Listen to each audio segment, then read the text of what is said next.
মাত্র এক মাসে ভেঙে পড়ল ৯টি ব্রিজ। নদীগর্ভে এতগুলো ব্রিজ বিলীন হওয়ায় চরম জনদুর্ভোগে ৩০ গ্রাম। তো আমরা দেখতে পাচ্ছি বেশ কিছু ব্রিজ কালভার্ট ইতিমধ্যে ধসে গিয়েছে এবং ধসে যাওয়ার মতন উপক্রম হয়েছে। বাঁশের সাঁকোই এখন একমাত্র ভরসা। বিকল্প পথ না থাকায় অনেক স্থানে বাঁশের সাঁকো তৈরির মাধ্যমে ঝুঁকি নিয়ে চলাচল করছেন স্থানীয়রা। বিশেষ করে শিক্ষার্থী, কৃষক ও রোগীদের চলাফেরা মারাত্মকভাবে বাধাগ্রস্ত হচ্ছে।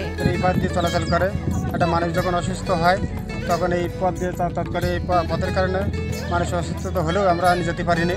সাতক্ষীরার মরিচচাপ নদীর ওপর নির্মিত আরও কয়েকটি ব্রিজ ভাঙনের ঝুঁকিতে। ত্রাণ ও দুর্যোগ ব্যবস্থাপনা অধিদপ্তরের আওতায় ২,৬১,০০,০০,০০০ টাকায় নির্মিত এসব ব্রিজ ও কালভার্ট এখন ধ্বংসস্তূপ। নির্মাণে দুর্নীতি ও পরিকল্পনার অভাব, সিএস রেকর্ড না মানা ও পানি উন্নয়ন বোর্ডের মতামত না নেওয়ার কারণে এই বিপর্যয় ঘটেছে বলে জানা গেছে।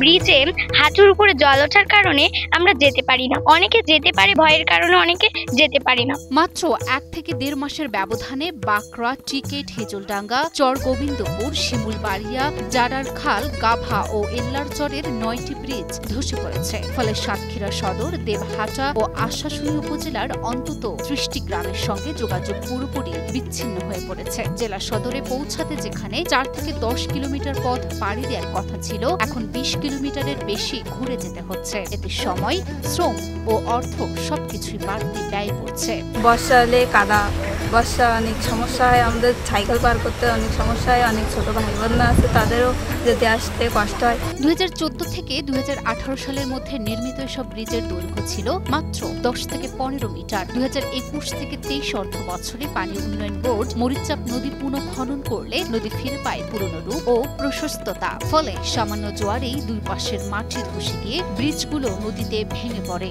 দুর্যোগ ব্যবস্থাপনা মন্ত্রণালয়ের মাধ্যমে আমরা অনেকগুলো ব্রিজ তৈরি করি। পরবর্তী যখন নাকি নদীগুলো কাটা হয়, কাটার পরে ব্রিজের আয়তন আছে, নদীর আয়তন স্বাভাবিকভাবেই অনেক বড় হয়ে যায়, যার ফলে আমাদের ৭টি ব্রিজ ভেঙে গেছে।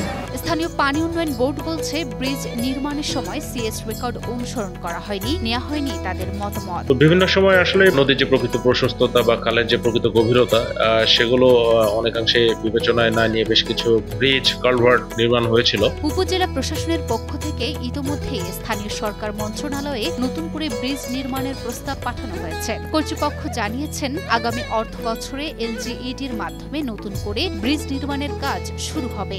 আমরা সবাই জানি যে আমাদের সাতক্ষীরাতে একটা বড় প্রজেক্ট হচ্ছে, প্রায় ৩,০০০ কোটি টাকার।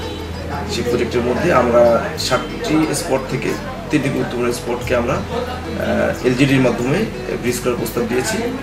আমরা আশা করছি ইনশাল্লাহ আগামী অর্থ বছরই এই ব্রিজের কাজ শুরু হবে এবং বাস্তবায়ন হবে। এক্সট্রিম মশার কয়েল প্ল্যান্ট ফাইবার দিয়ে তৈরি, তাই সহজে ভাঙে না, সুগন্ধিযুক্ত ও নিরবিচ্ছিন্নভাবে জ্বলে। ডেঙ্গু, চিকুনগুনিয়া বাহি সহ যে কোনো মশার বিরুদ্ধে দেয় এক্সট্রিম সুরক্ষা। ধ্বংসপ্রাপ্ত ব্রিজগুলো দ্রুত পুনর্নির্মাণের দাবি জানান স্থানীয়রা। এখন আমাদের দাবি, এলাকার দাবি, যত দ্রুত সম্ভব জেলা প্রশাসক এবং পানি উন্নয়ন বোর্ড আমাদের ব্রিজটি নতুন করে সংস্কার করে এলাকার মানুষের উন্নয়ন যাতে ব্যাহত না ঘটে সেদিকে লক্ষ্য রেখে সুদৃষ্টি দেবেন।